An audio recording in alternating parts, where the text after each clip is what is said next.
আমার বাবু অত বোঝাতে পারবে না, তোমাদেরকে তো বুঝিয়েছে। হ্যাঁ, তোমাদের কি বুঝানোর পরে কি সে কি ভিডিও করবে না নাকি? আমরা মেয়েরা যদি না দেখাই তাহলে ছেলেরা কি করে দেখবে? লাখ টাকার আইফোন আর 1000 টাকার জুতো না কিনে একটা করে ওড়না কিনে নিজের শরীরটাকে ঢাকো। অনেক কথা বলেছো সোনা আমার। এবার তুমি যেমন ভিডিও করো, ভিডিওটা করো ভালো করে, একবার দূরিয়ে তুমি ভিডিওটা করো তো।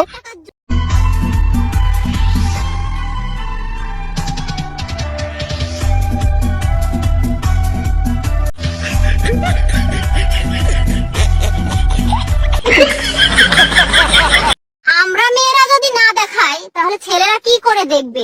আর ভাষণ দিয়ে লাভ নেই, ও যাদের শোনা তারা শুনবে, না শোনা না শুনবে। তুমি একবার ভালো করে নাচিয়ে ভিডিওটা করো করো। শোনা বাবু, ওসব ওর না চুড়িদার মার ঢুকে যাক, তুমি নাচাও ভালো করে। তাই এটাই জ্ঞানের সময় জ্ঞান দেবে, তারপরে ভিডিও করবে, ঠিক আছে? যাদের বোঝার ক্ষমতা আছে বোঝো, আর না হলে তোমার কাছে অত আমার বাবু অত বোঝাতে পারবে না, তোমাদেরকে তো বুঝিয়েছে। হ্যাঁ, তোমাদের কি বুঝানোর পরে কি সে কি ভিডিও করবে না নাকি? এ বাবু শোনার দরকার নেই, যে ভিডিও করতো, যা শোনার দরকার বোঝার দরকার সে বুঝবে, আর না হলে বোঝার দরকার নেই, অত বোঝানোর দরকার নেই মানুষকে। ঘাঁটা নাচিয়ে ভালো করে ভিডিও কর। শোনা কি সুন্দর মা ঘাঁটা নাচাচ্ছে।